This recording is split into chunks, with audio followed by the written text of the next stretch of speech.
Esse é o podcast Mídia e Marketing do UOL. Toda semana a gente entrevista um executivo da área sobre carreira, propaganda e negócios. Olá, sejam bem-vindas e sejam bem-vindos ao programa Mídia e Marketing do UOL. Aqui a gente bate um papo com os principais nomes do marketing, da publicidade do Brasil e do mundo. Eu sou o Renato Pesotti e nessa semana a gente recebe a Patrícia Borges, que é chefe do digital e do marketing da L'Oréal Brasil. Tudo bem, Patrícia? Prazer estar contigo aqui. Tudo bem, Renato. Estou super feliz de estar aqui hoje. Obrigada pelo convite. Estou bem animada para bater esse papo com você. Legal, obrigado pela presença. Vamos falar um pouco de consumo, né? Para o mundo pós-pandemia. Esse novo cenário que a gente vai enfrentar em breve. Quais são as mudanças de comportamento do consumidor que vocês acharam que seria passageiro, né, enquanto as pessoas estivessem no home office ou no isolamento social, mas já perceberam que vai ficar mesmo daqui para frente? Essa é uma pergunta, Renato, super bacana, porque ela me dá a oportunidade de falar de algo que é muito central para a gente, assim, que é muito estratégico e muito core nos nossos planos aqui na L'Oréal, que é a questão de colocar o consumidor no centro, né, de entender profundamente o consumidor, as suas necessidades e demandas e tomar as nossas decisões com base nisso. Então, respondendo à sua pergunta, eu não diria de verdade, refletindo aqui um pouco sobre o que você perguntou, que a gente detectou tendências que a gente achou que seriam passageiras e que elas se mantiveram desde o ano passado, porque desde março de 2020, quando começou a pandemia, a gente precisou transformar a nossa escuta ativa em consumidor em algo muito mais em tempo real, muito mais frequente, muito mais dinâmico.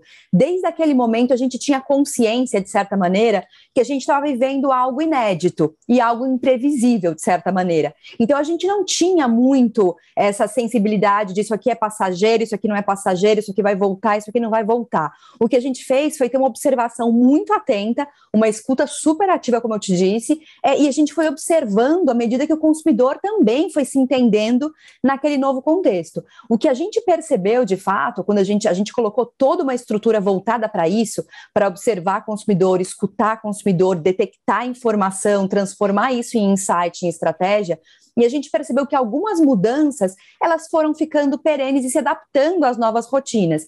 E aí eu posso te dar alguns exemplos.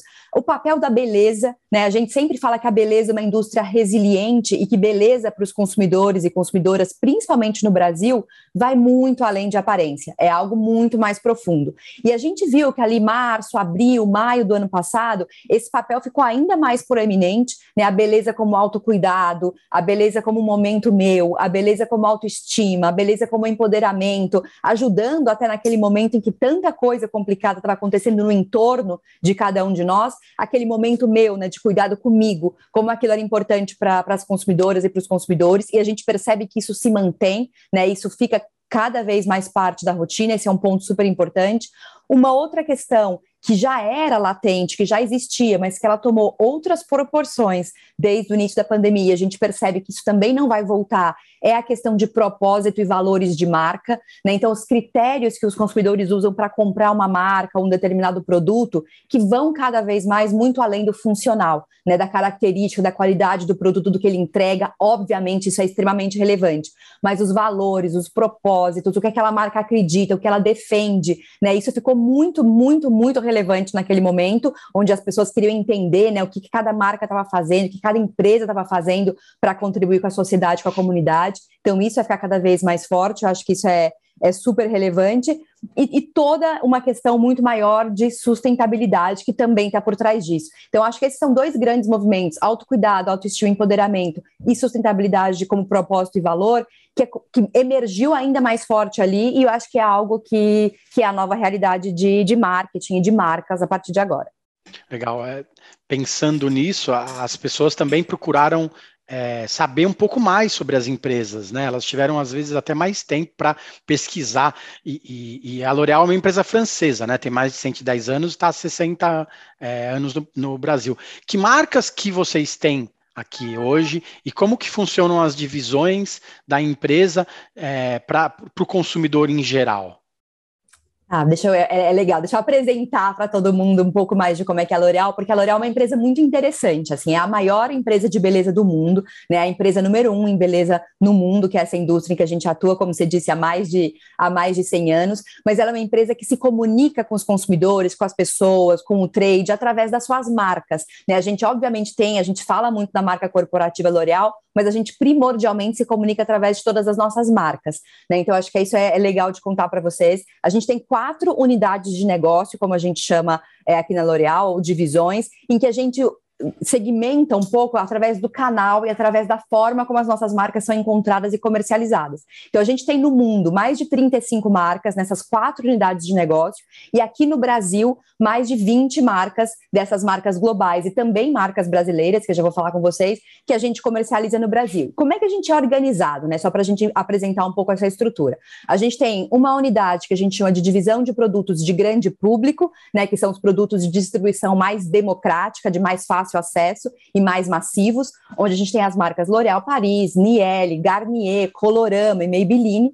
A gente tem uma outra unidade de negócio que a gente chama de cosmética ativa, que é toda a nossa relação com dermatologistas e os produtos com prescrição médica para cuidado facial. E aí a gente tem La Roche-Posay, Vichy, SkinCeuticals, CeraVe. A gente tem uma outra unidade de negócio que é muito relevante para a gente, porque foi onde a gente começou, né? Foi onde a L'Oréal nasceu, que são os produtos profissionais, ou seja, toda a nossa relação com o ecossistema de profissionais da beleza, cabeleireiros, salões de beleza, e ali a gente tem L'Oréal Profissional, a gente tem Redken, a gente tem Kerastase, e a gente tem uma última unidade de negócio que também é muito importante para a gente, que a gente chama da divisão de luxo, né, que são as nossas marcas mais seletivas, onde a gente tem um grande número de marcas que a gente opera no Brasil, como Lancôme, Yves Saint Laurent, Giorgio Armani, Ralph Lauren, Azzarro, Prada, Mugler, Cacharel, marcas que às vezes as pessoas nem sabem ou associam a da L'Oréal, mas fazem parte também do nosso portfólio para esse mercado mais seletivo. Legal, você deu um overview bacana de todas as marcas, né? Então, a L'Oréal hoje vai desde Colorama até Ralph Lauren, né? Para vender isso para o público que ficou em casa mudou muito, né? A pandemia fez todo mundo ficar em casa e o público, vocês tiveram que atingir o público de outras maneiras, né? Alcançar esse público de outras formas. Com isso, ser digital se tornou quase uma sobrevivência, né, para todas as marcas. E até incluíram o digital no seu cargo, né, uma novidade. Como que ser uma marca, né, uma empresa que tem a cara de um ponto de venda físico, tanto a parte para o consumidor comum, como para a parte mais profissional, né, de supermercado, de farmácia, como que foi migrar tudo isso para o digital? Como que foi essa aventura, né, que já existia, né, que estava crescendo, mas que veio como uma avalanche?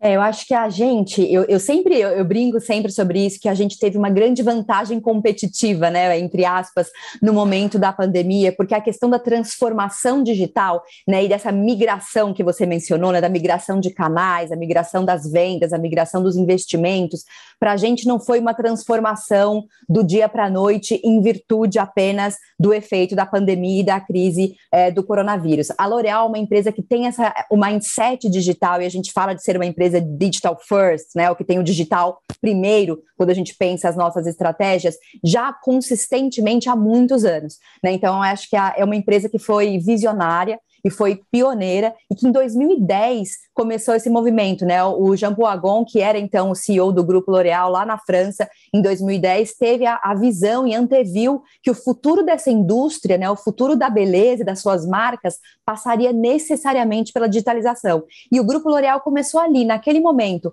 a criar suas estruturas, a internalizar capabilities, a trazer os skills, a encontrar os fornecedores, a construir todo um ecossistema que nos permitiria ser uma empresa pioneira e inovadora em digitalização. Então, quando veio 2020, quando houve a crise e a gente teve por necessidade, né, tanto a gente como todas as outras empresas, a necessidade de fazer muito fortemente essa virada, a gente já tinha a estrutura estabelecida, a gente já tinha o conhecimento, a gente tinha skills, a gente tinha investimentos alocados.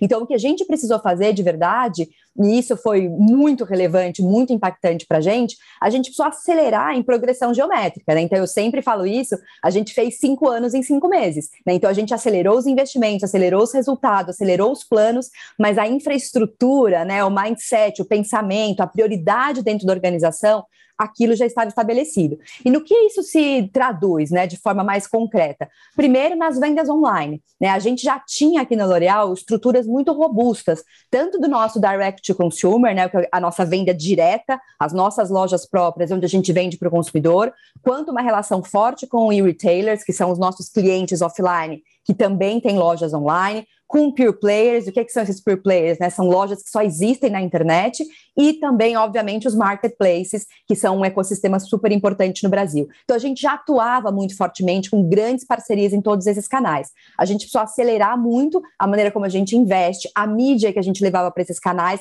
trazendo tráfego, né, trazendo volume de pessoas para o ambiente online, o que já corroborou, né, com o que aconteceu como tendência natural do consumidor. Essa foi uma grande transformação. Ao mesmo tempo que o e-commerce explodiu e os consumidores estavam ali, muitos dos consumidores estavam ali pela primeira vez, né? Então não tinham conhecimento do canal, não entendiam muito como navegar, e a gente atuou muito fortemente como uma marca parceira nesse momento para ensinar como é que o consumidor tinha que ali colocar os seus dados, como é que fazia um pagamento, como é que era a questão de frete e logística, e principalmente como é que o consumidor podia experimentar um produto, né? Porque o e-commerce, ele tem muitas vantagens, ele é prático, ele é rápido, ele está aberto 24 horas, ele está sempre acessível, mas ele tem uma questão de não ter a sensorialidade, que é tão importante para algumas categorias, é tão importante para o brasileiro, principalmente em beleza. Então, a gente aqui, de novo, tentando ser pioneiros, sermos inovadores dentro desse ecossistema digital, a gente lançou uma série de virtual try-ons. O que são isso, né? São testadores virtuais, onde a gente permitia às nossas consumidoras testar os nossos produtos, seja um produto para pele, uma maquiagem ou uma coloração capilar, no ambiente online, no ambiente digital, com a mesma acuracidade, né, e com o mesmo grau de fidelidade que ela testaria esse produto no ambiente físico, para ter uma compra mais segura, para ter uma compra mais tranquila, com menos graus de incertezas. Então, foi nesse tipo de inovação em tecnologia que a gente foi colocando um pouco do nosso pioneirismo, que a gente foi testando e ajudando os consumidores nesse processo, e também os nossos clientes, né, os parceiros, farmácias, supermercados, perfumarias e afins. Legal. E como está esse balanço entre as vendas do e-commerce, que você apontou que são vários players, né, são várias plataformas, e as lojas físicas, né? Como que foi passar a vender via WhatsApp?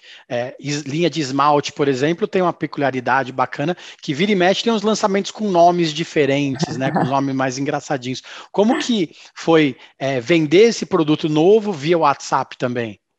Eu acho que é muito, muito bacana a gente falar do e-commerce e como o e-commerce se desmembra, né, em vários outros canais, porque a gente já evoluiu tanto, né, esse mercado, esse canal tem evoluído tanto, que e-commerce, de uma forma genérica, já quase deixou de existir, né, porque existem várias vertentes e vários canais desse comércio eletrônico, como é o caso do WhatsApp. Então, vamos falar um pouquinho sobre isso. A gente aqui na L'Oréal, a gente fala muito que a gente acredita veementemente que nos próximos anos, 50% das nossas vendas acontecerão em ambientes online. Isso é muito para uma empresa de fast moving consumer goods, né, uma empresa de bens de consumo, como é o caso da L'Oréal, 50% do faturamento dessa empresa ser feita em ambientes online. A gente acredita nisso e a gente está se estruturando para isso. Quando você olha hoje o Grupo L'Oréal no mundo, né, se você pega a nossa atuação em todos os países, 29% das nossas vendas já acontecem no e-commerce, né? Então, assim, a gente está rapidamente caminhando para essa visão de 50% que a gente tem. E isso, Renato, requer uma série de adaptações, né? Não é simplesmente uma migração de canais. Para que isso aconteça, toda a estrutura de uma empresa tem que mudar. Muda a estrutura logística e supply chain, né? A maneira como a gente entrega produtos, que antes a gente entregava pallets de produtos para grandes supermercados, agora você entrega 1 ou 2 ou 3 ou 4 unidades na casa de consumidor. Então muda completamente a nossa estrutura logística, muda as alocações financeiras, muda a área comercial, muda a área de mídia, né, que a gente começa a incorporar mídia de performance, mídia de conversão, ROAS, são outras, né, expertises que uma empresa precisa ter. E aí, outros canais também. O WhatsApp, a gente entendeu muito rapidamente o ano passado, no auge da crise da pandemia, quando a gente estava ali, né, como eu te contei, monitorando, ouvindo os consumidores, acompanhando as suas demandas, a gente entendeu que o WhatsApp ele tinha um papel muito fundamental em ser essa consulta rápida e humanizada, né, porque o que a gente tenta fazer aqui na L'Oréal, eu falo muito sobre isso sempre, é humanizar enquanto a gente digitaliza. Então, assim, é digitalizar sim, mas de uma maneira próxima e humanizada. E o WhatsApp ele nos permite muito ter essa relação individual, one-to-one, tomando conta e cuidando de cada necessidade, cada demanda do consumidor. Então, a gente começou com o WhatsApp através de consulta, para ajudar o consumidor na compra, para fazer toda a parte de consumer care, né? Então, tirar dúvidas, ajudar na hora de encontrar a loja certa, a cor certa, o esmalte correto, a coloração que ela precisava. Então, começou como consulta, a gente viu o potencial, a gente viu a demanda muito grande por esse canal, e a gente acabou levando isso para um outro patamar, onde a gente transformou também em e-commerce, né? Então, o WhatsApp, a gente foi fazendo a migração dele, de um canal que antes ele era simplesmente passivo, para um canal mais ativo de consulta e relacionamento, para então virar um canal de conversão, e hoje ele é um canal muito relevante para a gente. Eu acho que um dado bacana de compartilhar com vocês é que quando a gente fala de WhatsApp, por exemplo, a gente tem um índice de conversão, né, que é uma taxa de compra entre 10% e 14% no WhatsApp. Quando um e-commerce médio, né, só para dar uma referência para as pessoas, a gente geralmente fala de uma conversão de 2%. Então, ter com quem conversar, ter como tirar dúvida, ter quem nos dá a dica, isso é muito relevante, principalmente para o consumidor super social, como é o consumidor brasileiro. A partir do momento que o consumidor encontra a marca, encontra alguém que responda a sua dúvida, você deu os números, fica 7 vezes mais fácil você vender um produto para ele, né? Isso até por isso tudo que você falou, né? As marcas de produtos de cosméticos e de beleza principalmente estão virando beauty techs, que a gente chama hoje, né? Tem foco em inovação e tecnologia. A gente não pode duvidar que em breve a L'Oréal pode comprar uma startup de entregas, já que tem que entregar para tanta gente e hoje, cada dia mais rápido, né? O que quer dizer isso para o consumidor do dia a dia mesmo, esse fato de virar uma beauty tech? Antigamente as empresas guardavam os segredos, né? As 7 chaves, né? E hoje é tudo muito cocriado, né? E isso é melhor para o consumidor no final das contas, né? Muito mais, acho que são processos muito mais compartilhados e muito mais democráticos. Esse conceito de beauty tech, ele é algo para a gente muito relevante porque é a maneira como a gente se entende, como a gente se apresenta enquanto organização. Então isso é muito importante para a gente, né? Como eu comentei com você agora há pouco, a L'Oréal é a maior empresa de beleza do mundo, mas a gente quer também ser a maior beauty tech do mundo. O que é isso no final das contas? Né? O que isso quer dizer ser uma beauty tech? Na verdade é uma empresa de beleza fundamentada na tecnologia e que tem a tecnologia no coração do negócio. Então, basicamente, é isso que a gente quer ser, porque a gente entende, Renato, isso para a gente molda muito dos nossos planos e estratégias, a gente entende que o futuro da indústria da beleza passa por produtos, obviamente, esse é o nosso core, é o nosso DNA, então shampoos, fragrâncias, maquiagem, coloração capilar, então, obviamente, inovação em produto, que é a nossa essência, mas também, e quase em igual importância, por inovação em serviços e experiências digitais que potencializem o uso ou a compra desses produtos, né? Então, a gente entende que isso é ser uma beauty tech, uma empresa de produtos e serviços, em que esses serviços potencializam a compra e a experiência dos produtos que a gente vende. Você falou de a gente comprar, né, uma startup, e a gente tem muito essa ciência e essa clareza de que, para a gente, o futuro da nossa empresa, o futuro do nosso mercado, ele vai ser co-criado com o ecossistema de startups. É um ecossistema que a gente tem muita proximidade, a gente tem uma relação bastante forte internacionalmente, na França, nos Estados Unidos e também aqui no Brasil, né? Então, aqui no Brasil, a gente é mantenedor do Cubo, né, que é o maior ecossistema de startups da América Latina, que fica em São Paulo, também da fábrica de startups aqui no Rio de Janeiro, e a gente tem uma relação muito profunda com esse ecossistema, porque a gente acha que quando combina a nossa expertise em produtos e nosso entendimento profundo no mercado de beleza, com a parte de tecnologia e a capacidade de solução que as startups têm para dores e problemas de negócio que a gente sozinhos não consegue endereçar, aí a gente tem um perfect match. Um exemplo muito claro disso é uma startup canadense chamada Modface. Ela é a maior startup do mundo em realidade aumentada e inteligência artificial para experimentação de produtos de beleza, que a gente comprou, adquiriu e hoje faz parte do grupo L'Oréal e desenvolve junto com a gente tecnologias para a gente e para o mercado de beleza como um todo, inclusive para marcas que não são da L'Oréal. Tamanha a importância que a gente dá para esse tipo de digitalização de serviços dentro da compra de beleza. É interessante ver que o consumidor comum às vezes não percebe, né? Então, mas por que a L'Oréal está investindo em startups, né? Na verdade, está investindo em startups porque está pensando no futuro, porque se não investir em startups não tem futuro, provavelmente, né? É uma urgência muito grande dentro da empresa, né? Eu acho que é uma é um caminho, é você juntar, né? Você somar esforços, somar forças, né? Eu acho que o ecossistema de startup, ele tem trazido agilidade, inovação, novas formas de trabalhar, que a gente também se inspira muito nisso. Então, a gente aqui nos nossos times, nas nossas estruturas, por estarmos tão próximos do ecossistema, dessas startups, a gente também traz para a gente mindsets de agile work, né? De trabalhar de forma mais rápida, de forma mais simples, de tomada de decisão mais acelerada, que para a gente é muito relevante. Então, a gente entende que uma empresa centenária, robusta como a L'Oréal, tem um papel fundamental em fomentar essas startups, né, e ser uma mola propulsora para que esse mercado cada vez mais se desenvolva, da mesma maneira que a gente se alimenta das inovações, das tecnologias que eles criam para otimizar o nosso negócio. Um exemplo super concreto disso, eu te falei de WhatsApp agora há pouco, a gente estava falando sobre o WhatsApp no e-commerce, a gente muito rapidamente detectou essa oportunidade e a gente queria colocar o e-commerce no ar através do WhatsApp rapidamente. A gente não tinha internamente a tecnologia possível para fazer isso da forma rápida como a gente gostaria. A gente só conseguiu fazer de forma acelerada o suficiente como a gente planejou, porque a gente se associou a uma startup brasileira que tinha essa tecnologia, trabalhou junto com a gente, desenvolveu toda a nossa estrutura para que a gente pudesse fazer isso rapidamente. Então, ganha a gente, ganha os consumidores, ganha o ecossistema de startups. Legal. Vamos para o intervalo, daqui a pouco a gente volta com a Patrícia para falar de combate ao assédio sexual e também sobre a batalha pela atenção do consumidor. Você já conferiu a programação do canal UOL? É ao vivo, né? O melhor do nosso conteúdo ao vivaço para você, 8 horas por dia. No UOL Play, no YouTube, no Facebook, no Twitter. Vem com a gente! Ideias, uma série de entrevistas em vídeo do UOL. Com grandes nomes, experiências, incômodos, propostas e soluções. Assista ao Ideias no YouTube do UOL. Você chamar alguém de João de Deus, ele era tratado como Deus dali. Essa demanda humana por respostas, por alguém que cure, que tenha parte direta com Deus. As pessoas tratavam ele como se ele fosse Deus. Ele, João de Deus, o novo Chico Xavier, todo poderoso, mesmo fui. Se sentir num lugar de poder significa estar num lugar onde você pode tudo com o outro. Talvez em algum momento ele tenha passado a acreditar ele mesmo também que ele fosse Deus. Assista ao documentário sobre João de Deus no YouTube de Movidoc. Voltamos. Essa semana a gente recebe a Patrícia Borges, que é chefe do digital e do marketing da L'Oréal Brasil. Patrícia, no mês passado vocês lançaram um grande movimento de combate ao assédio sexual, né, de forma global e que também veio para o Brasil.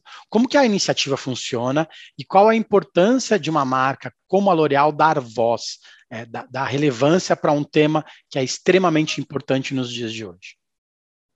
Legal, então eu acho que para contextualizar, já vou falar um pouquinho sobre esse programa que é tão relevante para a gente, mas para contextualizar isso um pouco mais dentro da L'Oréal, eu acho que é legal compartilhar com vocês que tem algumas questões que são valores muito chave para o grupo L'Oréal no mundo, e entre eles, ética, diversidade e inclusão. Isso para a gente, enquanto grupo L'Oréal, é extremamente relevante e para todas as marcas, né? Eu comentei com vocês que a gente tem 36 marcas no mundo, para todas as marcas do grupo, esses valores são fundamentais e fazem parte de como a gente trabalha com os consumidores, do papel que a gente acredita que tem na sociedade. Dentro desse contexto, existe um movimento global de conscientização e treinamento anti-assédio chamado Stand Up, que foi a plataforma escolhida por L'Oréal Paris, que é a maior marca que a gente tem no grupo L'Oréal, em parceria com uma ONG americana chamada Hollaback, que é reconhecida por projetos e pesquisas ligadas a essa temática anti-assédio.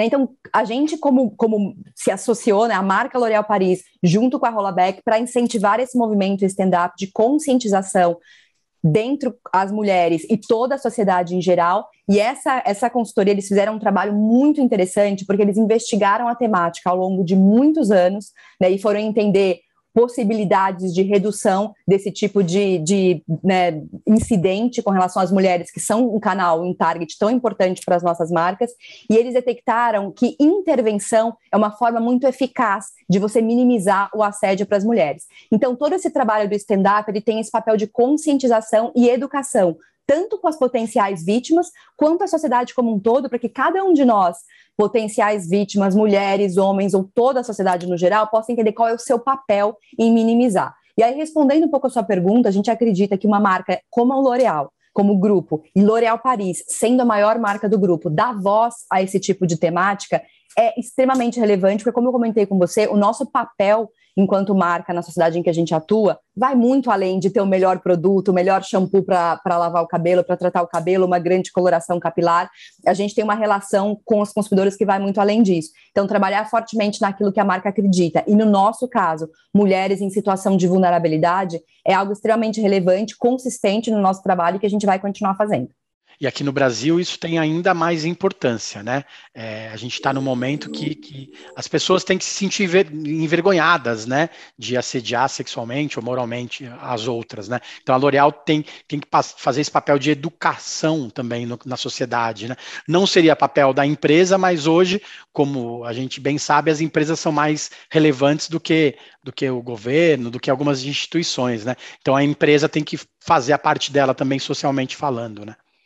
Eu acho que é um trabalho obviamente, em parceria, né? Por isso que eu te comentei, aqui nesse caso, especificamente, em parceria com uma ONG, é um trabalho global e internacional, então a gente se associa a especialistas na temática para poder falar sobre isso, mas a gente entende muito o nosso papel como esse despertar de consciência de toda uma sociedade, através de educação, através de debates, através de discussões que tragam a temática à tona para que a gente possa falar sobre isso, debater sobre isso, discutir sobre isso e aprender, porque para muitas pessoas é uma questão ainda de aprendizado e evolução.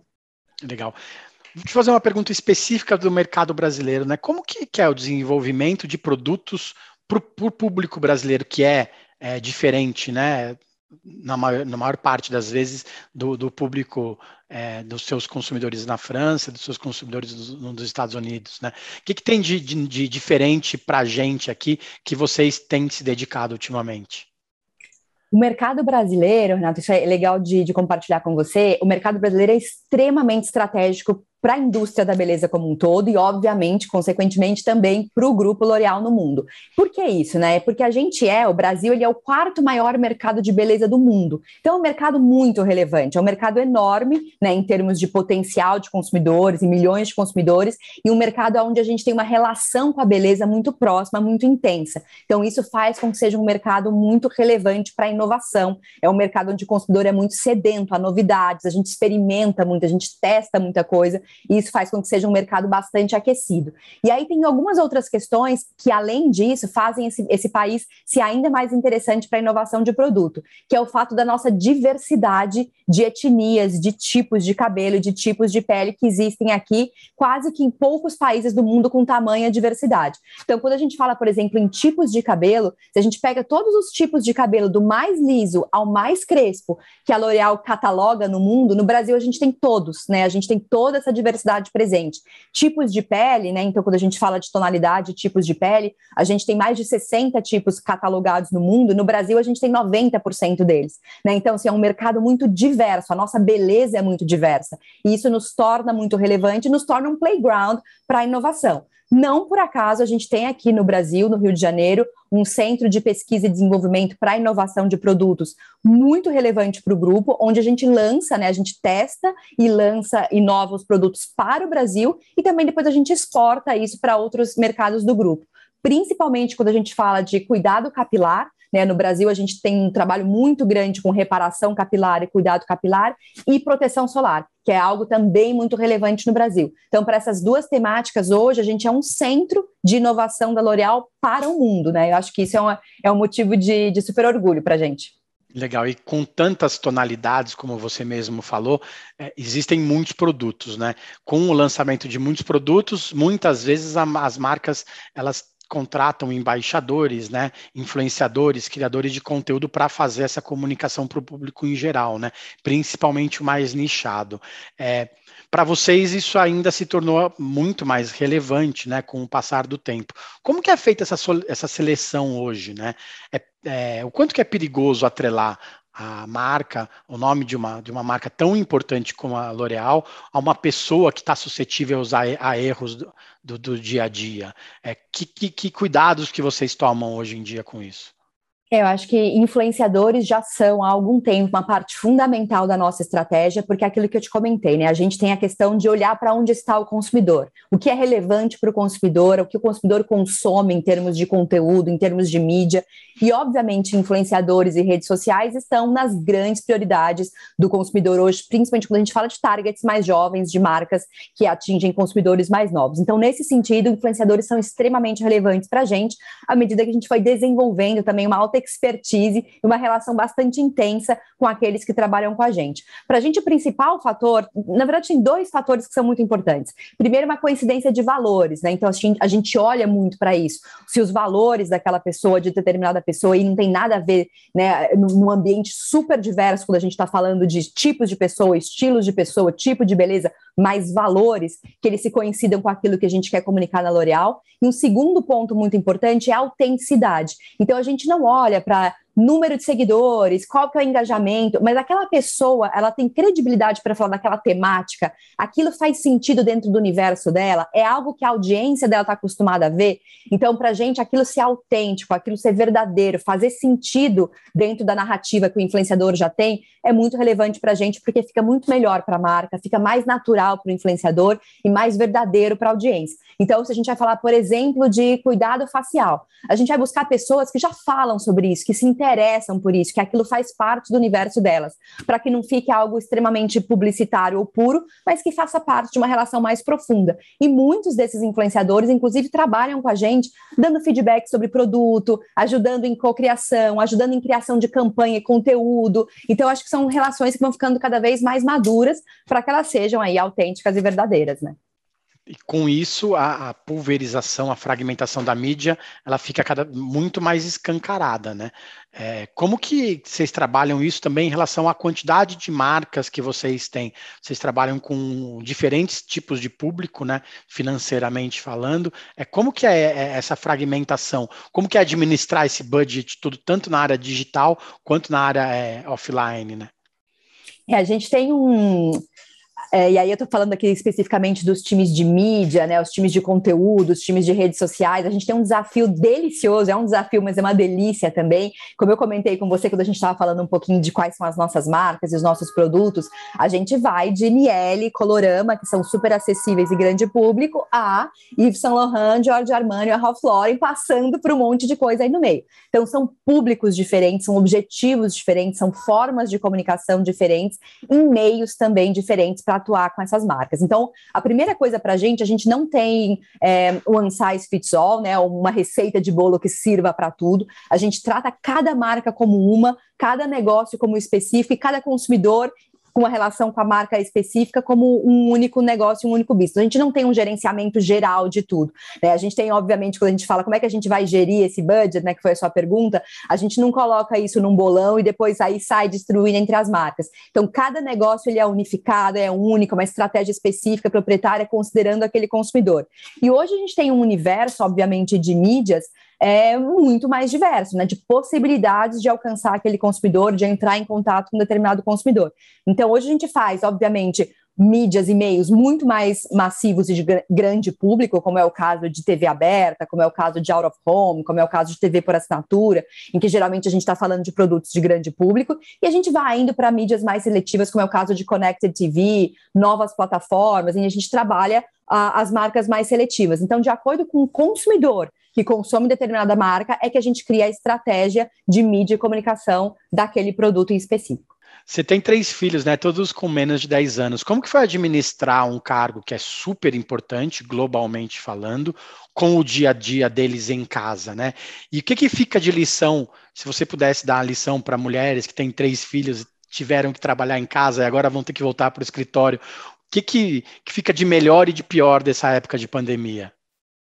Ai, Renato, que pergunta gostosa. É um tema que eu amo falar sobre ele e é muito pessoal, assim, para mim. Eu tenho 3 filhos, 3 meninos com menos de 10 anos, então 3 crianças mesmo, que no momento da pandemia em que as escolas fecharam, os meus 3 filhos estavam ali estudando em casa, tendo que fazer aula online, e eu, como tantas mães que estão aqui nos assistindo, e tantos pais, tendo que me dividir em ser professora e também ter a questão profissional. E eu acho que foi um momento de muito aprendizado, porque ele foi muito desafiador. No nosso caso, e aí falando bem pessoalmente do meu caso específico, o meu trabalho ficou muito mais intenso, porque a gente teve que fazer migração para o e-commerce, migração para o digital, migração para o online, mudar as estratégias, mudar os planos. Então a gente teve uma intensidade de trabalho muito maior e aquela demanda em casa também muito mais intensa, sem a gente saber como operar.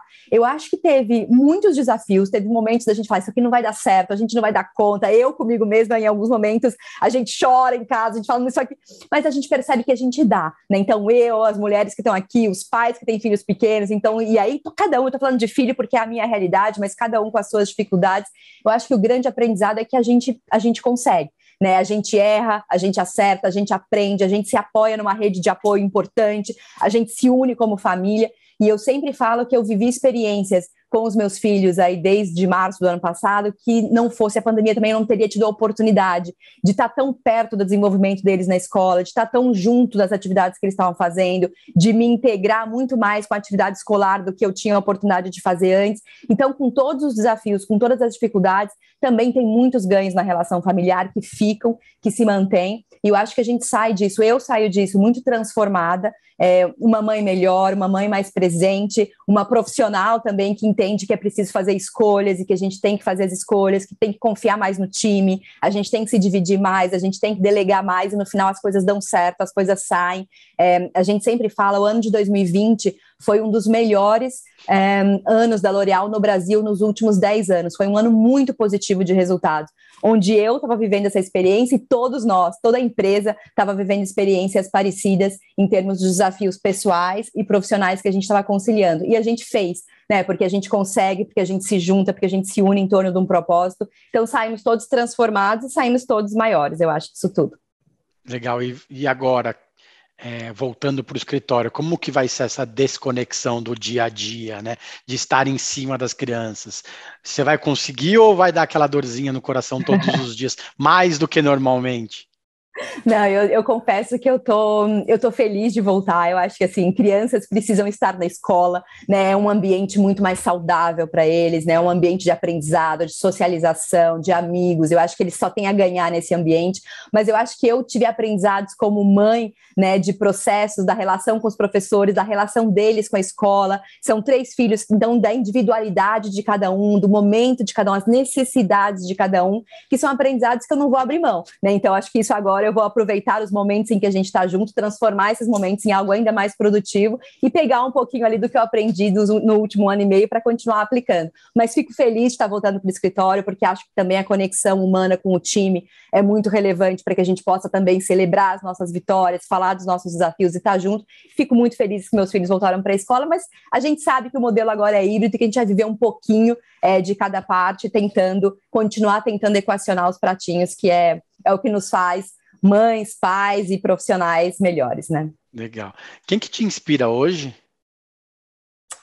Eu me inspiro muito nas pessoas reais, nas pessoas de verdade que eu vejo. Então, obviamente, eu adoro ler grandes biografias, ou ver grandes séries a respeito de líderes, executivos e pessoas inspiradoras, mas de verdade, sendo bem sincera, eu me inspiro nas pessoas que eu vejo ao meu lado. Então, eu me inspiro em executivas que também são mães e que eu olho para elas conciliando papéis e vejo que elas conseguem ter sucesso em sua carreira, e isso para mim é inspirador. Eu me inspiro nos jovens, millennials que estão entrando na organização com sangue no olho, vontade de mudar o mundo, vontade de fazer diferente, isso é super inspirador para mim. Eu me inspiro nas pessoas que vêm chegando e são de outras etnias, outras raças, outros contextos sociais e que se encaixam em todo esse ecossistema e nos convidam a fazer um debate diferente, a olhar para as coisas de uma forma diferente. Então, a minha inspiração de verdade é no dia a dia, com as pessoas que eu convivo, em cada um deles eu vou pegando um pouquinho e olhando aquilo que eu quero ser, aquilo que eu posso ser melhor, aquilo que eu posso ser diferente, porque é com as pessoas do meu time, do meu lado, né, no meu comitê, que eu acho que a gente vai se inspirando um pouquinho a mais todo dia. Legal, Patrícia, super obrigado pelo tempo, boa sorte nesse desafio de inovação e de tecnologia que uma marca de beleza do tamanho da L'Oréal enfrenta todos os dias. Super obrigada pelo convite, fiquei muito feliz de estar aqui, espero que tenha sido bacana também para quem ouviu, fico à disposição para a gente continuar conversando. Obrigado. Você que acompanhou esse vídeo no YouTube, não se esqueça de se inscrever aqui no sininho e ativar as notificações para receber os lembretes dos próximos vídeos. A gente tem mais de 110 episódios aqui no YouTube, no Spotify e no Apple Podcasts. Tem muito conteúdo bacana para quem quer saber mais sobre propaganda, sobre marketing e sobre comunicação. Toda segunda-feira a gente está aqui no canal UOL com um programa novo para vocês. Valeu, gente. Obrigado. Semana que vem tem mais. Os podcasts do UOL estão disponíveis em todas as plataformas. Você pode ver uma lista com esses programas em uol.com.br/podcasts. Mídia e Marketing tem apresentação e reportagem de Renato Pesotti, captação de áudio de João Pedro Pinheiro e coordenação de Armando Pereira e Juliana Carpanês.